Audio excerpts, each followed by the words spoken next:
Pessoal, boa noite. Quem não me conhece, eu chamo Adalberto. Hoje não era dia de eu estar aqui palestrando, era da nossa querida Regina, mas com um problema de saúde. A mesma não pôde estar aqui hoje.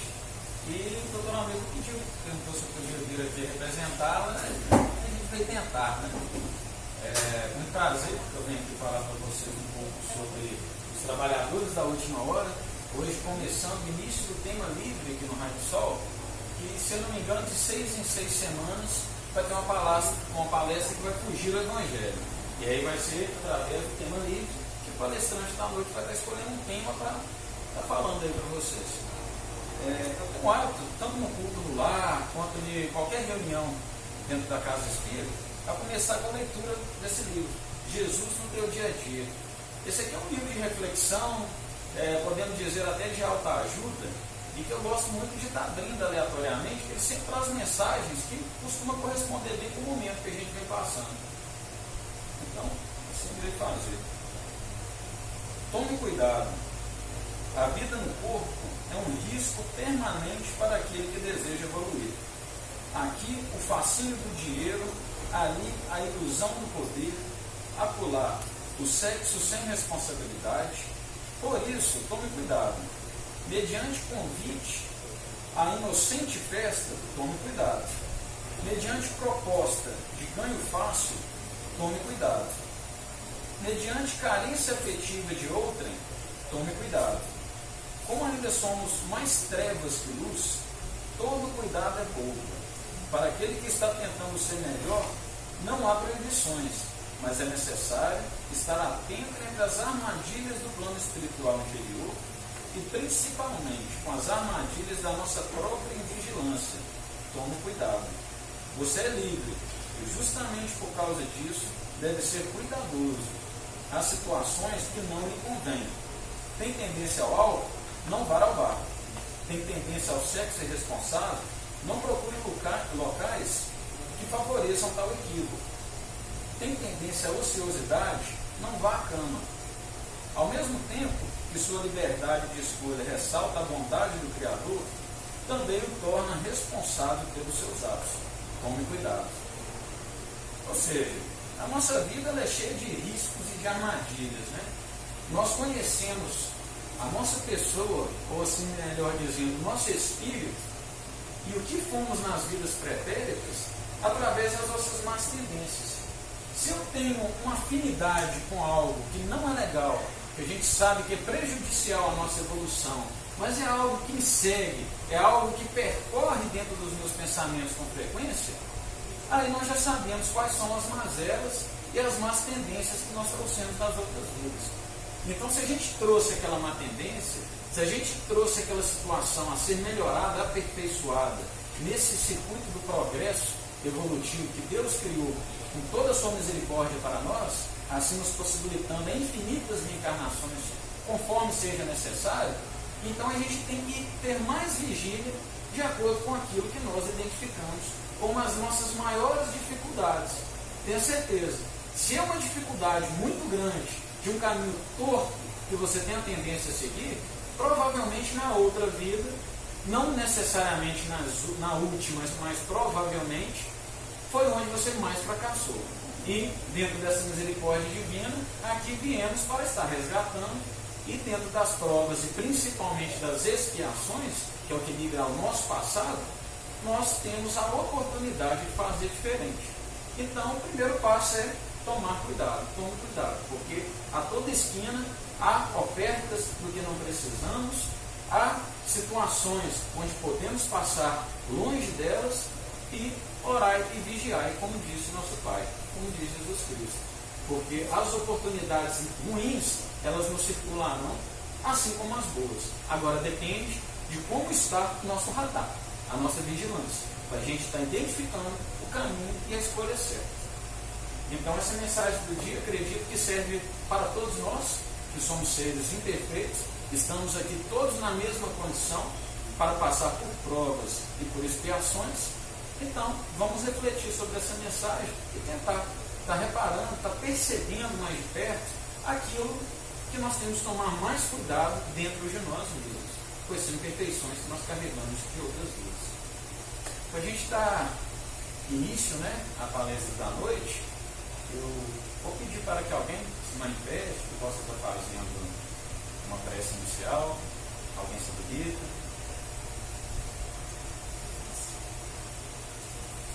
Vamos elevar o nosso pensamento ao Mestre Jesus, pedindo a Ele todas as bênçãos nessa noite, pedindo que essa palestra seja o mais proveitoso possível, que aquilo que viemos buscar, que sejamos esclarecidos, tanto nós do plano carnal como do espiritual, que possamos distinguir, né, durante a nossa vida o que é verdade e o que não é, que possamos ter a nossa língua fechada a calúnias, a difamações, a tudo aquilo que prejudica o nosso próximo.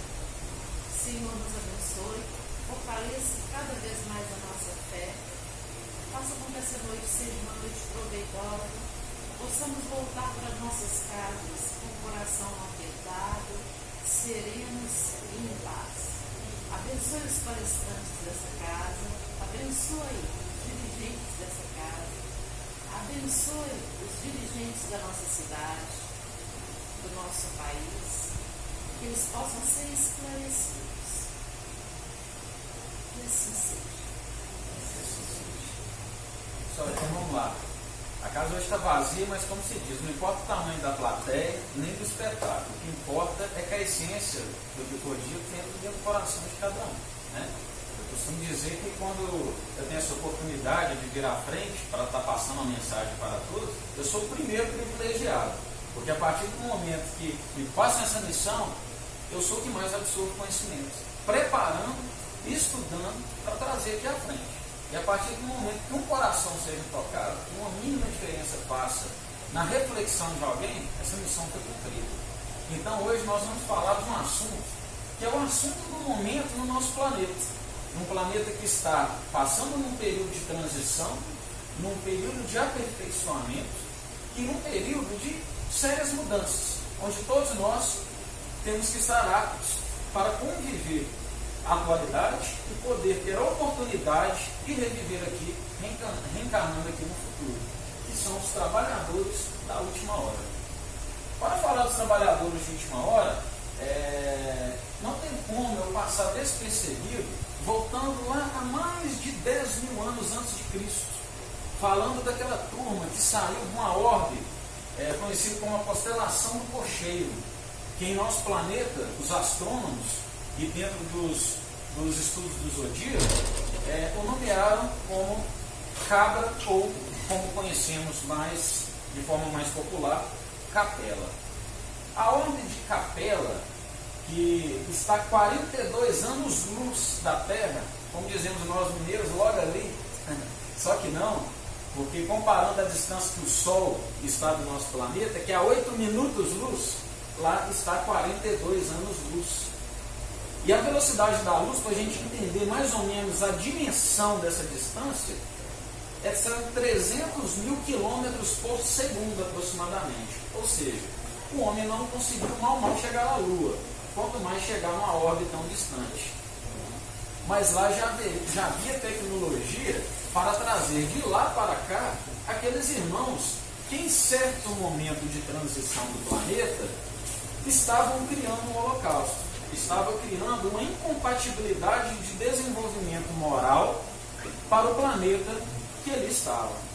Então Capela, assim como hoje a Terra está passando por um momento de transição, saindo de um planeta de provas e expiação para um plano de regeneração, Capela, há 10 mil anos antes de Cristo, ou seja, há 12 mil anos atrás, já estava passando por esse processo de transição.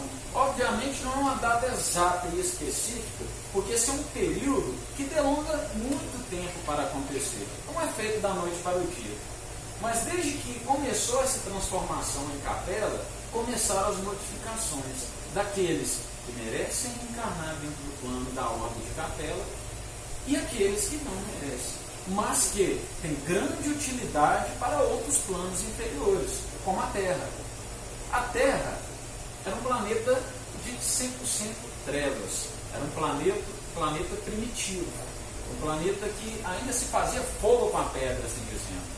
Não havia tecnologia, aqui existiam apenas seres rudimentares, todos movidos simplesmente pela lei da sobrevivência, pelo instinto. Não existia a bondade, não existia aquele carinho de um ser humano para com o outro, ou seja, não existia um amor universal. Simplesmente se nascia, procriava, se alimentava e ia atrás do que era o seu interesse. E era simplesmente a sua sustentação.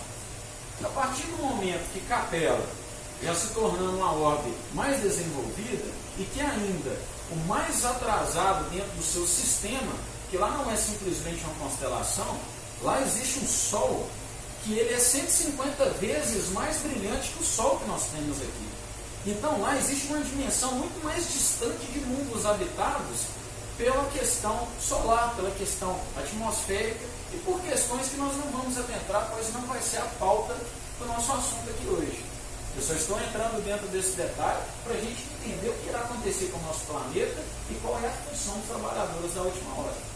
Então, a partir do momento que Capela chegou a este ponto, começou a pegar aqueles seres que viviam em cima das vaidades, que o mal predominava, aqueles conhecidos sociopatas e mais conhecidos na Terra como os psicopatas, e foram separando o joio do trigo, né? A partir do momento que Capela começou a identificar que não conseguiria passar para um plano de regeneração, para que ele funcionasse dentro do que um plano de regeneração tem que proporcionar aos seus indivíduos e aos seus habitantes, começou a pegar uma grande massa e a transportar para a carne na Terra. Dentre desses espíritos, que segundo Emmanuel, trouxeram grandes saltos evolutivos ao nosso mundo e que viveram aqui entre 10 mil anos antes de Cristo e 4 mil anos antes de Cristo, ali estavam os degradados, as raças degradadas, que eram os conhecidos exilados de Capela, onde existiam os arianos, os egípcios, o povo de Israel, que eram os hebreus, e existiam também as castas indianas, com os hindus. Esses povos, eles vieram para cá de acordo com o seu grau de afinidade e foram povoando certas regiões da nossa crosta terrestre. E eles vieram para cá com um grau de evolução muito superior ao da época. Eles simplesmente pegaram, como se nos pegassem hoje na condição que estamos e nos colocassem numa época primitiva, que hoje, dentro dos nossos estudos de história, através da nossa ciência, nós conhecemos como que era a vida. Nada desenvolvida e dentro daqueles seres rudimentares do qual nós falamos aqui no início, né? Então, a partir do momento que esses seres vieram para cá, eles trouxeram, além da grande sabedoria e desenvolvimento, uma saudade muito grande da sua terra, onde alguns até se rebelaram. E dentre as maiores características desse povo, que somaram ao nosso desenvolvimento, nós temos, por exemplo, os arianos, onde deles descenderam todas as raças da família dos brancos, onde formaram a indo-europeia, além dos latinos, dos celtas, dos gregos, dos germanos, dos eslavos, e era uma raça de pouca religiosidade, uma raça de pouca fé. Tendo também o povo de Israel, os hebreus, apesar de ser uma raça mais forte, homogênea, aqueles que manteram fortemente as suas, inalteradamente as suas características, era um povo monoteísta, um povo que adorava um único Deus, que a partir dos hebreus é que esse conhecimento surgiu do monoteísmo, de adorar apenas um Deus. Tínhamos as castas indianas, aqueles que organizaram, dividindo a sociedade, e que trouxeram a palavra de Jesus e por isso tornaram-se grandes filósofos, religiosos e mestres das escolas de pensamento. E o que tinha menos débito, que veio de Capela, e que mais nos ajudou com o nosso desenvolvimento, principalmente moral, e com grande patrimônio cultural, até mesmo na área das construções, que era algo que a ciência não conseguia, no momento atual, nem desenvolver, vamos dizer, um prédio de alvenaria. E eles fizeram grandes pirâmides, que eram os egípcios, que manifestavam uma grande saudade dos seus povos, conheciam a relação dos homens com os espíritos, e da pluralidade dos mundos. E assim como eles pegaram toda a sua fé, tudo que eles acreditavam, isso que estava dentro das suas pirâmides, e geraram também uma cultura politeísta. Não porque lá em Capela eles acreditavam e adoravam vários deuses, mas pela interpretação deles aqui, das suas recordações trazidas de Capela, dessa questão que existiam seres maiores que nos amparavam, e aqui foram colocados como deuses. Mas era o povo mais unido dentre eles, e aquele povo que tinha um menor resgate a percorrer aqui no nosso solo terrestre.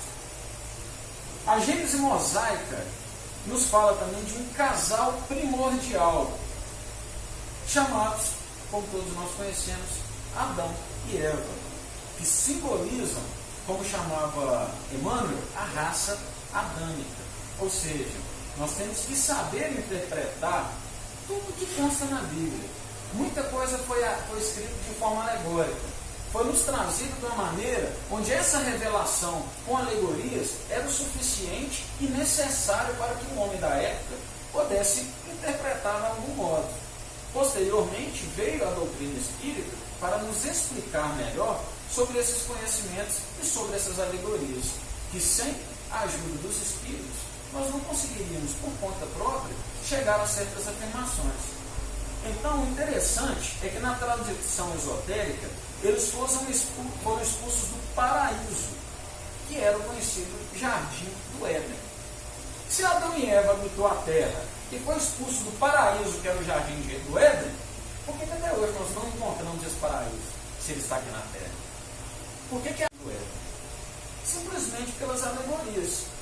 E aí eu faço uma pergunta para vocês. Qual o conceito de paraíso? Santo Oval, o que você entende por paraíso? É um lugar diferenciado, com só alegria, só tranquilidade. Tranquilidade, alegria. Um lugar sem Deus, não tem preocupação. Isso que a gente acha que é o paraíso. Né? Isso. Alguém mais pode me citar o que espera no paraíso? O que vocês interpretam com paraíso? O paraíso é uma coisa mais voltada pelo lado espiritual, menos materialista, onde o bem prevalece. Menos materialista, mais espiritualista. Onde o bem prevalece. Fala, Claudinha.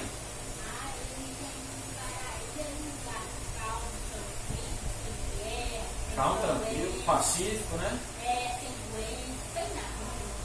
Pode falar.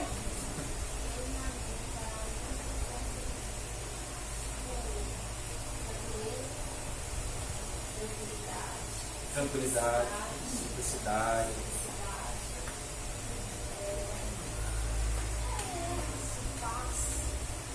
Paz.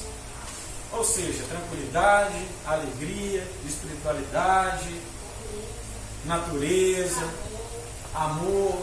Então tudo isso é a nossa ideia de paraíso. E não, nós não estamos errados. Paraíso é a luz. Está em certo nível de conforto, de equilíbrio, uma elevação espiritual. Tudo isso é paraíso. Então o que nós podemos entender desse povo que veio como a raça adâmica, aqueles que são representados na Bíblia como Adão e Eva, que foram expulsos do Jardim do Éden, que era o paraíso? É os que foram expulsos de Capela, porque já não mereciam estar dentro daquele povo que estava em tal grau de desenvolvimento, onde eles só estavam levando insegurança, pouco desenvolvimento, baixo teor moral, aquelas pessoas que já não tinham mais capacidade de conviver por maturidade e desenvolvimento junto àqueles que estavam mais desenvolvidos e que já acompanhavam o mundo que saía de provas e expiações e passavam para o plano de regeneração.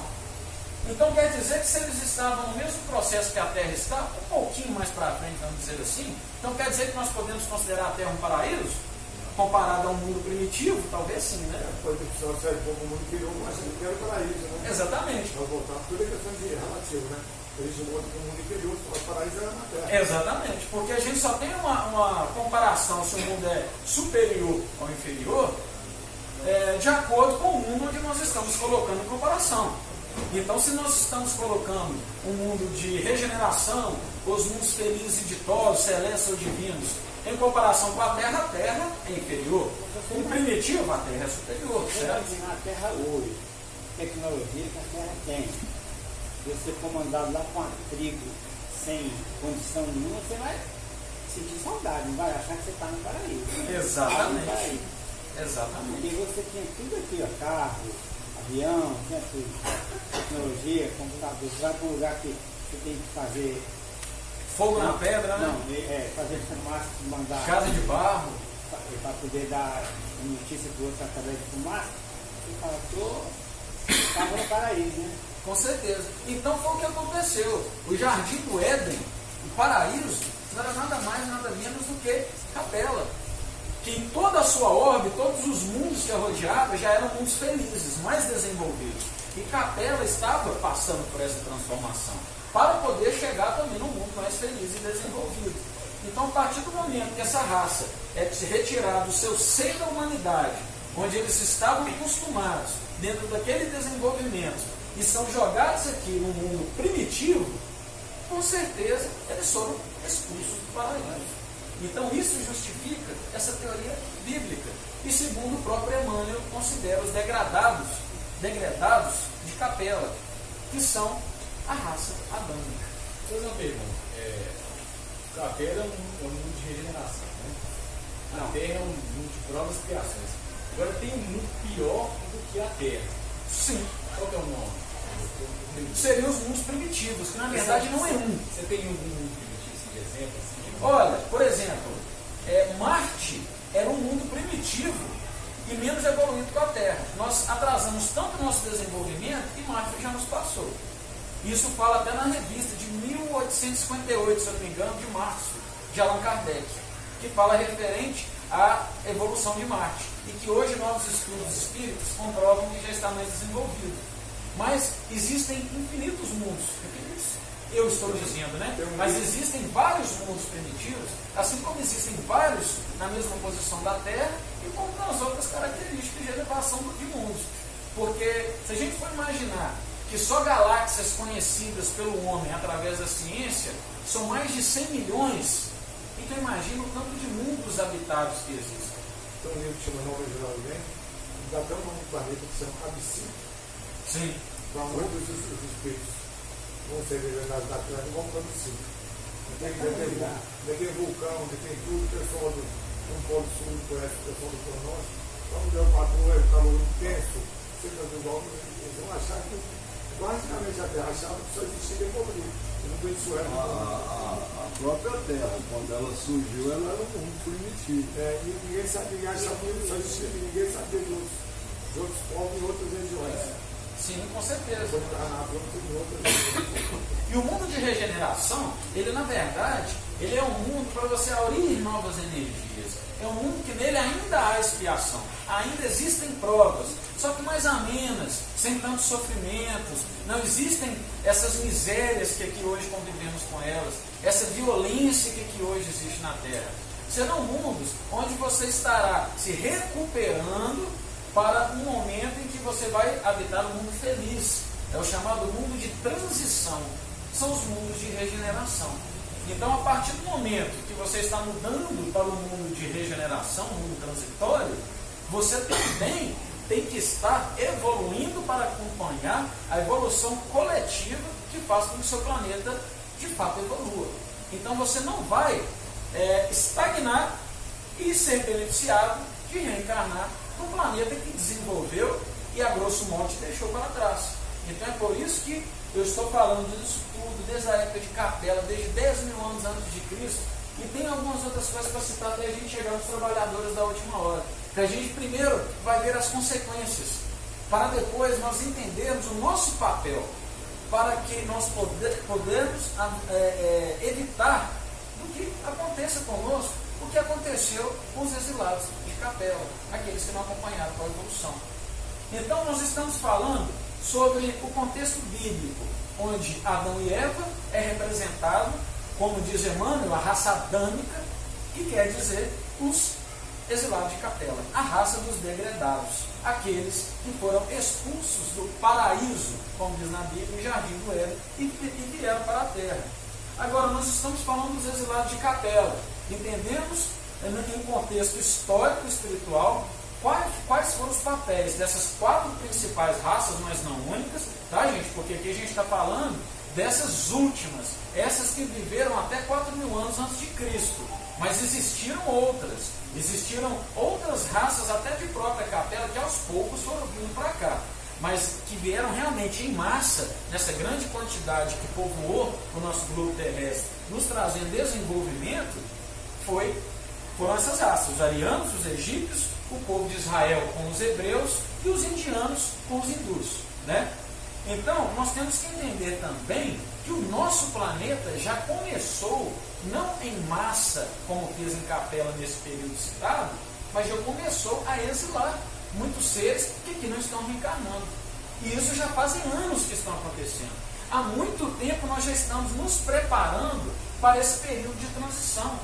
Esse não é um período que acontece da noite para o dia. Deus não acordou simplesmente, eu vou mudar esse planeta e está ruim demais, vai ficar melhor agora. Não.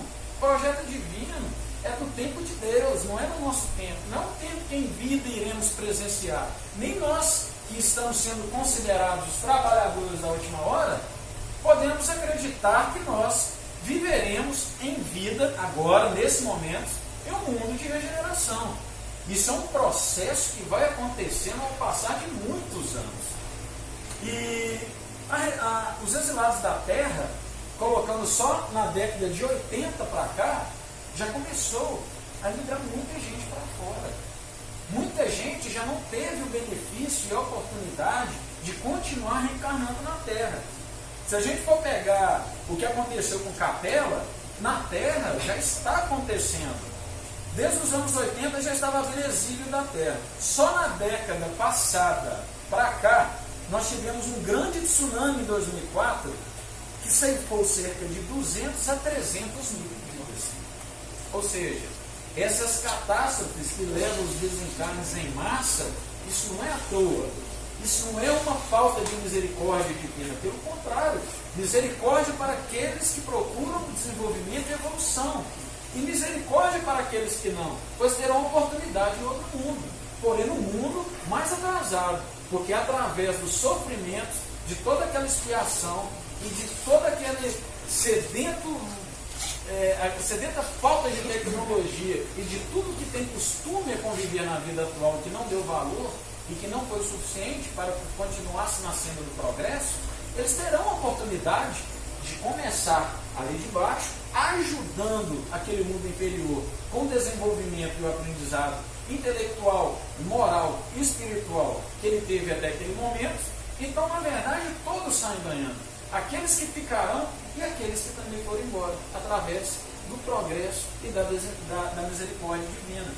Em 2010, nós tivemos também aquele terremoto do Haiti, acredito que muitos aqui se recordam, que levou cerca de 200 mil pessoas. E outras catástrofes, não tão abrangentes, têm levado constantemente milhares de espíritos para o mundo espiritual. E muitos desses não mais vão voltar para a Terra, pois estão sendo levados ou preparados para serem levados para outros mundos distantes. Aí eu te pergunto, quem parte? Quem fica? Começar de ser de novo, Sandoval. Quem merece, quem não merece ficar na Terra? Será que nós conseguimos julgar isso? Será que nós já conseguimos ter uma ideia de quem fica e de quem vai embora? Eu acho que não. Eu posso achar que o cara não merece e ele merece. Às vezes eu acho que o outro merece e ele não merece. Então vai no meio. Alguém arrisca dizer quem fica e quem vai embora? Quais são as características, ou pelo menos o básico do que tem que ser feito, ou daquilo que não pode ser feito para ficar aqui na Terra? Só um ponto daqui, aquelas pessoas que estão partindo para trás do dom, vendo que há uma necessidade de uma transformação. Aquela pessoa que se autoconhecendo e sentindo a necessidade de espiritualizar mais do que materializar. Autoconhecimento, elevação espiritual. Então, necessidade de crescer espiritualmente, moralmente, porque tem pessoas, não estou dizendo que é pessoa, tem pessoas que estagnou e acham que o mundo está ruim e que não vai mudar mesmo, e é como fosse uma pedra bruta e que não quer deixar ser lapidada. As pessoas que conhecem os povos espíritas, aqueles sente que deixa pobre de crescer, esse mandamento é uma pessoa que o mundo é assim mesmo, que não tem conselho e que tem que prevalecer. Então, essas pessoas não são ensinadas. Alberto, o Jesus Cristo ele deu uma direção, quando ele disse, bem-aventurados os mansos, que eles herdarão a terra. Entendeu? Exatamente. E a gente tem que saber o seguinte, não herdar a terra não significa que nós não teremos oportunidade de voltar para a Terra ou para outro planeta que vai estar no mesmo teor da Terra. E a outra coisa também, por exemplo, a gente está vendo assim, a situação do Brasil atual. Tudo que está acontecendo, né? Muitos desses espíritos estão tendo a última oportunidade, o Brasil que aceitou, outros países não querem aceitar. E o Brasil aceitou. Eles terem a última oportunidade. Vamos lá, que vem 100, 4, 5. Um setor já é outro, né?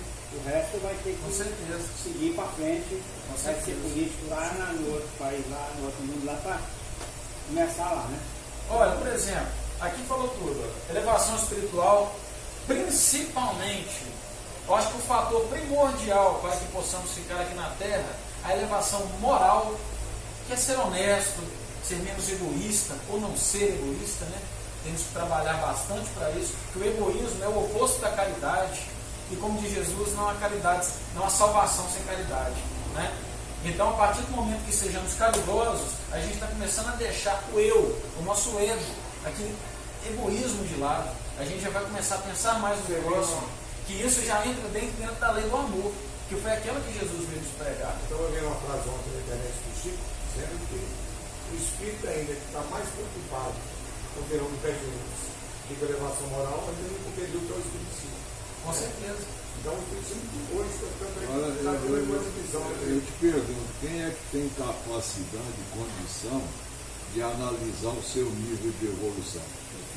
Ninguém. Ninguém é capaz disso. É por isso que a gente tem que se ver como um ser inferior. Porque a partir do momento que a gente consiga ver todos os nossos defeitos, nós já identificamos pontos a serem aperfeiçoados. A partir do momento que a gente vê a necessidade de melhora, nós já estamos no caminho certo. Agora, aquela pessoa que, eu nasci assim, eu vou morrer assim, esse já está estagnado. Ele já não está na cena evolutiva prescrita por Jesus. Eu nasci assim, vou morrer, você sempre assim, vou morrer assim, né? Exatamente. Automaticamente, elas estão se auto-regulando. Porque as pessoas que sentem uma necessidade, né, se afastam de uma alta análise, uma conhecimento. Aí entra a famosa bem-aventurança do ponto espírito. Tem que reconhecer ainda que o nosso espírito ainda está muito infantil, está muito bestiano ainda, né? Existem aqueles que, daquele ditado popular, a pessoa eu nasci pelado, careca e sem dente, que vier lucro. Pode ser bom, pode ser honesto ou não. Esses também são os principais que não merecem ficar.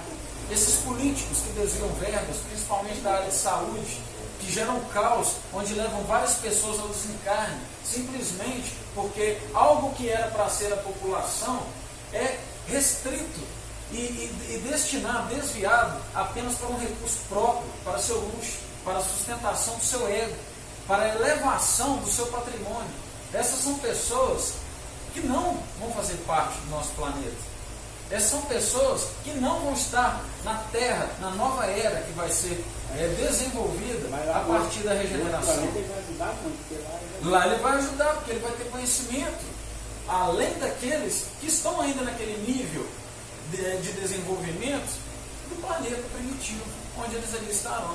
Como vieram os hindus, os egípcios, os arianos, os hebreus, eles vieram com o conhecimento e nos ajudaram no nosso desenvolvimento.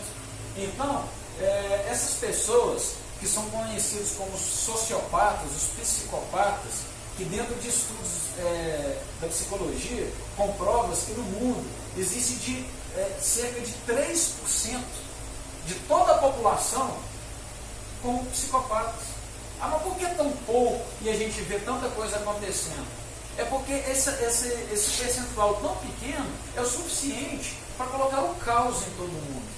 E ainda dizem que apenas 1% desses 3% são os violentos. A maioria são os não violentos, onde se enquadram aqueles políticos desonestos, aqueles estelionatários, aquelas pessoas que só visam o próprio crescimento e financeiro, nada de moral e nada de espiritual.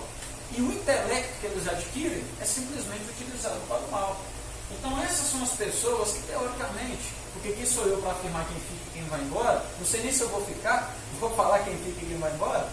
Mas, teoricamente, dentro da nossa doutrina do que a gente estuda, são essas pessoas. É por isso que a gente tem que levar a nossa vida com honestidade, por isso que a gente tem que ter amor ao próximo, por isso que nós temos que ser caridosos. E não confundir caridade com esmola. E nem deixar lá no esquerda ver o que faz a direita. Sejamos caridosos de coração. Se o que temos é uma palavra amiga, que essa seja empregada.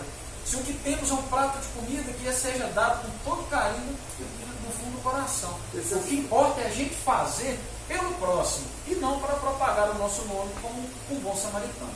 Essas pessoas, vamos botar mais entre aspas aí, ignorância e conhecimento, elas podiam regenerar na terra, só que eles demoram tantas encarnações que elas vão ocupar espaço de outra pessoa que vai gastar menos encarnações. Lá talvez no mundo que iniciou, vai gastar menos encarnações e uma oportunidade para a terra e voltar de novo para a terra. Além desse fator, tem a questão que ela atrapalha o desenvolvimento coletivo.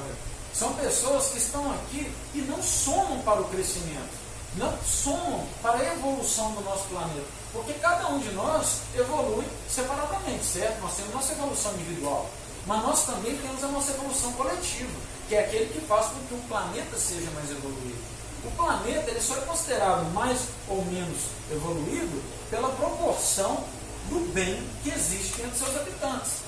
Se você coloca, por exemplo, vamos aprofundar um pouco mais. Nós temos na nossa evolução individual, nós temos 3 classes, 3 ordens.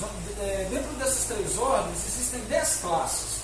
Se você pega, por exemplo, espíritos, tirando da primeira classe, que são os puros, aqueles que não têm mais a necessidade da reencarnação, a gente pega da segunda à 5ª classe, por exemplo, e coloca aqui na Terra, onde nós estamos todos dentro da 3ª ordem, que é da 6ª classe para baixo, com algumas exceções que estão na 2ª ordem. Poucas pessoas que vieram somar ao nosso desenvolvimento. Mas se a gente pega poucos da 2ª ordem e coloca todo o restante da 3ª ordem aqui dentro, isso vai fazer nosso planeta mais evoluído? Não. A grande maioria é o que vai dizer a que ponto estamos de evolução planetária. Então é a grande maioria da população é que vai dizer se nós somos um planeta primitivo. Obviamente isso nós não somos, já passamos há muito tempo desse período, mas ainda também não somos de regeneração, estamos transformando. Isso pelas expiações e provas de nós que estamos aqui encarnados, temos ainda para passar, para nos purificarmos, para sermos dignos de um planeta mais evoluído. Né? A ideia, quando aparece no espírito público, a tendência dele é até enriquecer o mundo e eliminar o esse espírito, né? Porque ele tirando os outros áreas do conforto, porque ele fazer um espírito bom encarar aqui no outro, assim, eles vão, a própria humanidade manda esse espírito. Com certeza. Então, da mesma forma que aconteceu com Capela, a Terra está passando por um período de transição. Ele está deixando seu planeta de expiação para passar, e provas, né? Para passar para um planeta de regeneração. E gradualmente é que isso vai acontecendo, como eu disse agora há pouco. Assim como os capelinos rebeldes, perversos, extremamente egoístas, sem compaixão, foram exilados, aqui na Terra nós já começamos também por esse processo. E não ficarão apenas os perfeitos, obviamente. Até porque não existem seres perfeitos aqui na Terra. Se nós estamos aqui é porque nós estamos nos aprimorando, nós estamos espiando. Para aqueles que não sabem a diferença, é algo muito importante da gente distinguir o que são provas e o que são expiações. As expiações têm a ver, ligação direta com o nosso passado. É aquilo que nós fizemos e que nós estamos resgatando. Como diz, cadê? Está falando ali, lei da causa e efeito. Né? Então, se nós causamos o mal no passado, nós estamos tendo um efeito agora expiando. Então, a expiação tem ligação direta com o nosso passado. Já as provas têm uma ligação com o futuro. São provas de perseverança, de esperança, de amor, de caridade, enfim. São provas para que a gente consigamos juntar dentro de nós aquilo que é necessário para se viver num mundo melhor. Então, a prova tem ligação com o futuro e a expiação tem ligação com o passado. Aí nós vamos ser colocados à prova.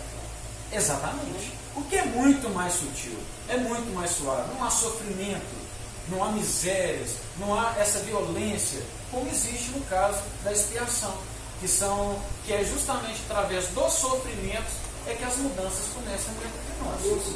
Isso não quer dizer que sejamos nós, são aqueles espíritos que estarão nessa condição. Com certeza. A gente fala nós porque todos nós queremos estar nesta condição. Mas, infelizmente, nem todos. Nós já somos privilegiados, podemos dizer assim, por estarmos no Brasil. Porque aqui no Brasil nós somos a pátria do Evangelho. E isso Do coração do mundo. Oi? Coração do Exatamente. O coração do mundo, a pátria do Evangelho. Alguém que sabe quem foi Ismael? Muitas vezes a gente só entende Ismael pelo conceito bíblico. Que Ismael, na Bíblia, era um filho, entre aspas, bastardo de Abraão, né? Porque Saraí, que era a esposa de Abraão, ela não poderia ter filhos. Então, ela trouxe uma serviçal e permitiu que Abraão tivesse um filho com ela, conseguisse a ele um filho. E nisso nasceu Ismael. Posteriormente, a esposa de Ismael conseguiu engravidar e deu a ele também um filho. Nesse caso, ela foi intolerante e pediu para que Abraão expulsasse a serviçal e o seu filho Ismael de dentro de sua propriedade, ou seja, colocaram para a rua. E Abraão, com de coração, foi perguntar a Deus o que deveria ser feito. E ele teve a resposta, isso no contexto bíblico, tá, gente? Que ele poderia fazer isso sem nenhum peso de consciência.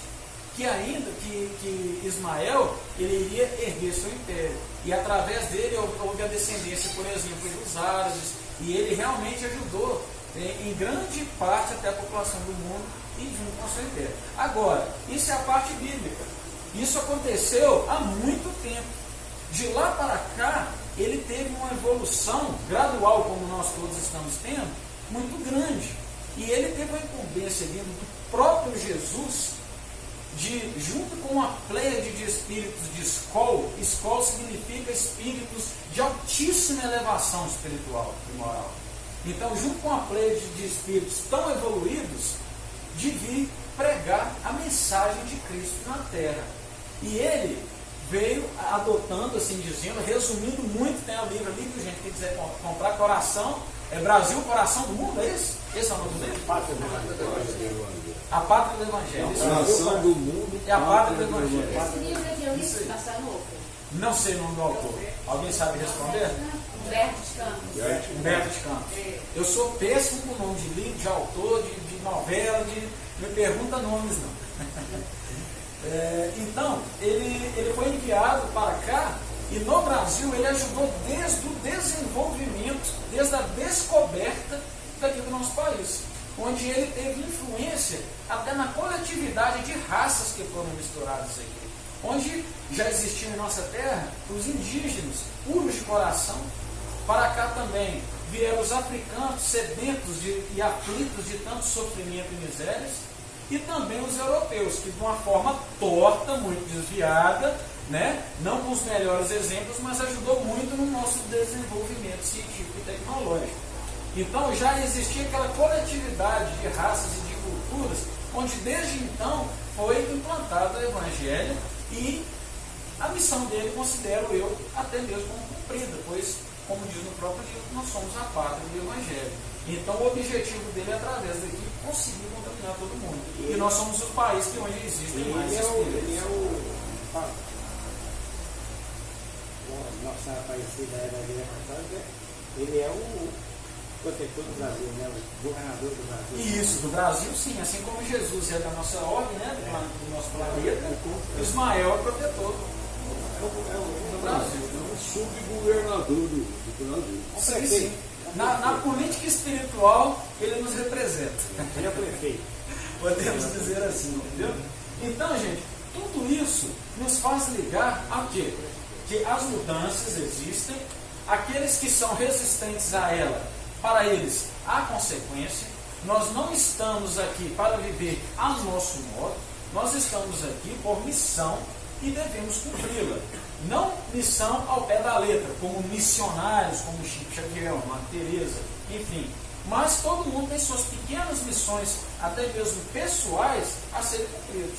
e que dentro do Evangelho de Jesus não são exatamente pessoais, porque a partir do momento que você segue o Evangelho de Jesus, além do seu desenvolvimento individual, você está ajudando o próximo a desenvolver. Porque a partir do momento que você transmite amor, compaixão, misericórdia, é uma pessoa indulgente, isso você vai contaminando com o bem aqueles que estão à sua volta. Então, do mesmo jeito que um tomate podre, ele consegue estragar uma caixa de tomates, uma luz também, dentro de um quarto escuro, consegue iluminar tudo que está à sua volta. Então, nós temos que ter na cabeça que, por menos que nós podemos fazer, é um grande feito. A gente é um pequeno grãozinho de areia, mas a partir do momento que esse grão de areia tem uma fé do tamanho de um grão de mostarda, ela não move montanhas. Então, por que não? A gente não pode resgatar uma pessoa que está no caminho torto, ou então uma pessoa que já perdeu as esperanças na vida. Então, nós temos que entender que nós somos os trabalhadores de última hora. Para ficar mais claro, eu trouxe aqui um contexto onde vai estar mostrando, dentro de uma visão bíblica, dentro do Antigo Testamento, do Novo Testamento e da visão espírita, uma explicação embasando todos esses três conhecimentos, todas as revelações compostas dentro dessa explicação, onde a gente consegue ter uma visão mais inteira da situação, do porquê que nós somos os trabalhadores da última hora. Quantos dias tem uma semana? 7, correto? Nossa semana é composta de 7 dias. Na revelação do Velho Testamento, ele manda parar e repousar no 7º dia, certo? Segundo o Antigo Testamento, Deus fez o nosso planeta foi construído, né? O mundo foi construído, digamos assim, em 6 dias, e o 7º foi utilizado para repousar. E isso, no Antigo Testamento, era conhecido como Shabat. No Shabat, era aquele momento de desligar de tudo e fazer uma ligação direta com Deus. Era um dia de respeito, era um dia de descanso e um dia simplesmente de orações, um dia de concentrar, ligar nossa energia diretamente a Deus. E despertar e abrir mão de tudo o que estava em nossa volta, a não ser essa ligação divina. No Salmo 93, na segunda epístola de Pedro, no capítulo 3 e no versículo 8, Pedro diz o seguinte: para o Senhor, um dia é como 1000 anos, e 1000 anos é como um dia. Então, se um dia são 1000 anos, uma semana para Deus, a grosso modo dizendo, são 7.000 anos, certo? Um dia, 1000 anos, 7 dias, uma semana, 7.000 anos. A partir desse momento, Emmanuel chama a raça dos degradados de que maneira? Como eu disse agora há pouco, no início da palestra, raça adâmica, ok? Então, na pergunta 59 do Livro dos Espíritos, que não é na verdade uma pergunta, são as considerações e concordâncias bíblicas referentes à criação. Dentro desse contexto, Allan Kardec, em resumo, porque é um texto muito grande, Allan Kardec faz 2 perguntas desconcertantes, assim dizendo, aos espíritos. Adão foi o primeiro homem que viveu na Terra? A resposta dos espíritos: não foi nem o primeiro e nem o único. Não satisfeito com a resposta dos espíritos, Allan Kardec faz a segunda pergunta: em que época viveu Adão? Mais ou menos na época em que lhe assinalais 4.000 anos antes de Cristo.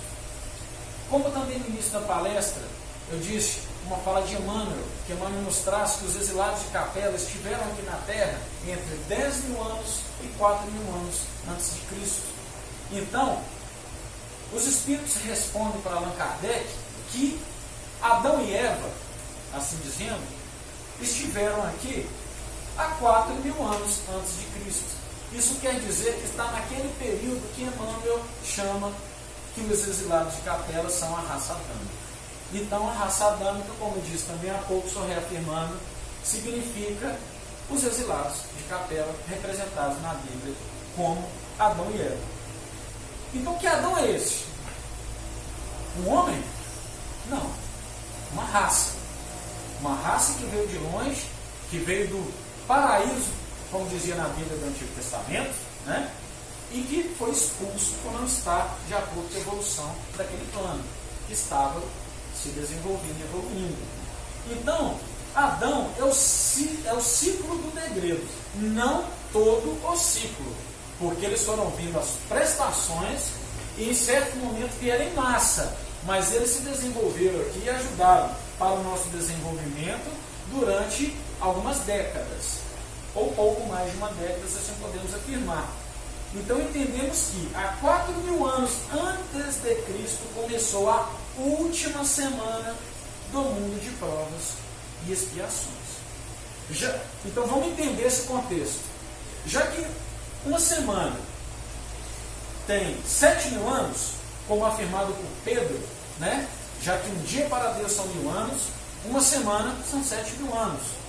Então, vamos fazer as contas. Se há 4.000 anos antes de Cristo começou uma peneirada que voltou uma turma para a capela, vamos dizer assim, às vezes vieram para cá para evoluir, certo? Alguns evoluíram. Os egípcios foram quase todos. Quase todos conseguiram cumprir sua missão aqui na terra e foram. Os hebreus, conta nos dedos, foi a raça de mais inalterada conduta. Apesar de ser monoteísta, não foi isso que o salvou. Porque o que nos salva não é no que nós acreditamos, é a forma que agimos, certo? Então quase nenhum. Dos arianos foi uma turma boa, dos hindus também foi uma turma boa.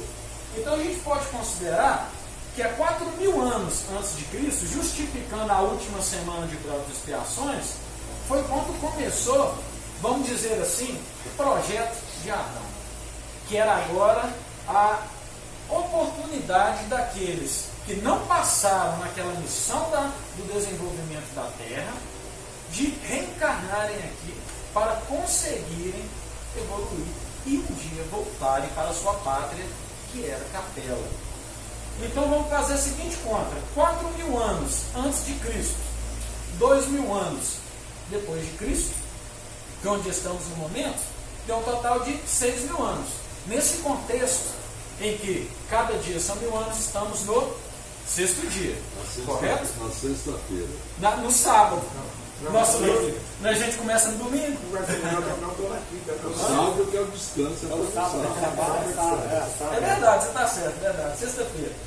A Terra, então, considera-se que vai entrar no Shabat, que é aquele momento da gente concentrar em Deus, nas coisas de Deus, da gente voltar o nosso interno a Deus, o que o Kardec chama de convalescência.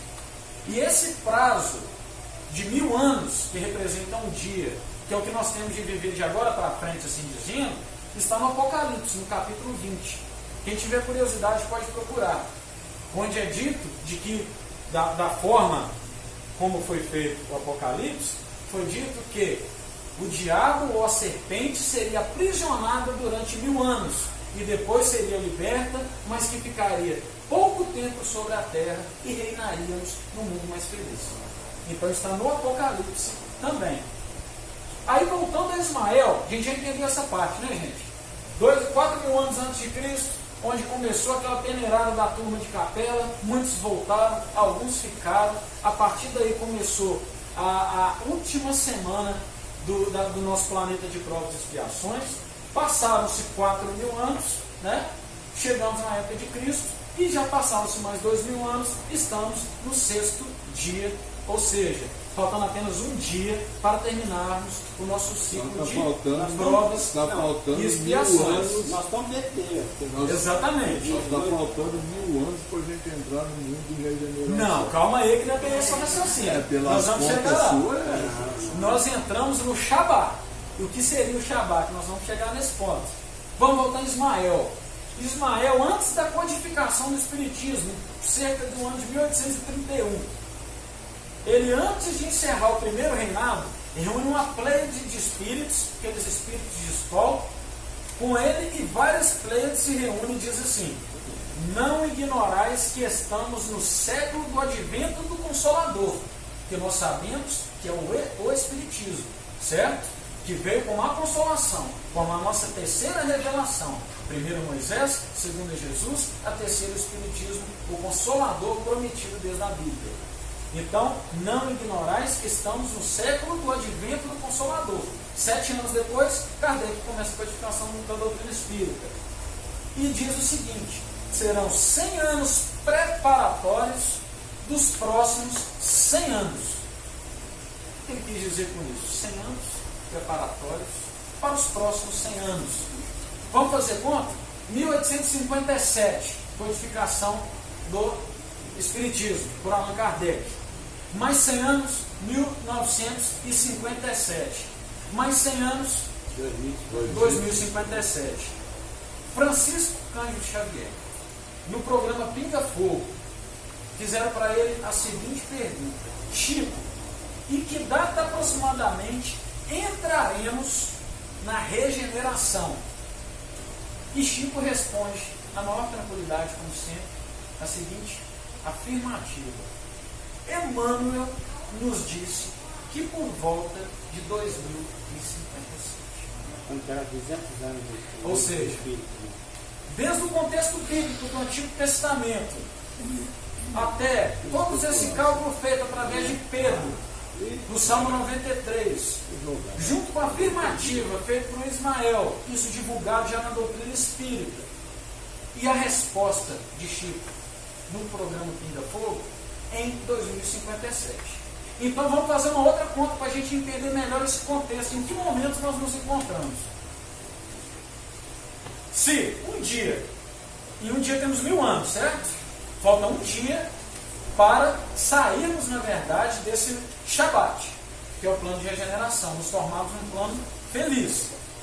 Então, se um dia tem 1000 anos e nosso dia tem 24 horas, então se a gente fizer a conta, 1000 anos dividido por 24 horas, não vai dar um número exato, mas arredondando, serão 42 anos. Ou seja, 1 hora equivale a 42 anos. Então, se a gente pegar 2057 e diminuir por 2019, 38 anos. Estamos na última hora do último dia. Então, meus amigos, eu digo para vocês bem-vindos. Nós somos os trabalhadores de última hora. Amanhã nós somos outros. Aquilo que nós não fizemos em todas as nossas encarnações até agora, esse é o momento. Nós não somos espíritos que devemos ser perfeitos no momento em que nos encontramos. Mas nós temos que ser e fazer desta a melhor das nossas existências. Porque se nós conseguirmos cumprir o nosso papel nesses últimos anos, em uma vida, pode significar um trabalho que você está fazendo há séculos. Porque este é o momento de nós fazermos a diferença. Porque a transformação moral ela não é um processo linear. Se transforma moralmente, você dá um salto. E como diz Jesus, os primeiros serão os últimos. E os últimos serão os primeiros. E Jesus, ou melhor, Deus, Ele não nos expulsou do jardim do Éden, como diz no Antigo Testamento, simplesmente porque Ele nos queria fora do paraíso. Mas é porque Ele queria melhores jardineiros. E esse é o nosso trabalho. Nós não estamos aqui para sermos perfeitos. Nós estamos aqui para fazer o que nós nascemos para fazer. Se a gente nasceu para ser médico, vamos ser, mas de uma forma moral, de uma forma respeitosa. Você nasceu para ser músico, você nasceu para ser comerciante. Vamos fazer aquilo que nós nascemos para fazer. Porém, vamos ser honestos, vamos ter moral, vamos pensar no nosso próximo, vamos pregar a doutrina do amor. Como espíritas, vamos divulgar esse maravilhoso evangelho. E vamos tentar semear essa semente do bem dentro dos corações alheios, dentro de todos os nossos irmãos, a partir de boas atitudes, de bons exemplos, porque a gente tem que ser e a gente tem que acreditar. Não adianta a gente apenas acreditar e fazer tudo diferente, porque um exemplo vale mais do que 1000 palavras. E dentro de toda essa conta, de tudo que nos mostra a doutrina e de todo o conhecimento histórico da própria Bíblia, nós somos os trabalhadores de última hora. Então é isso que eu tinha para trazer para vocês. Muito obrigado pela atenção.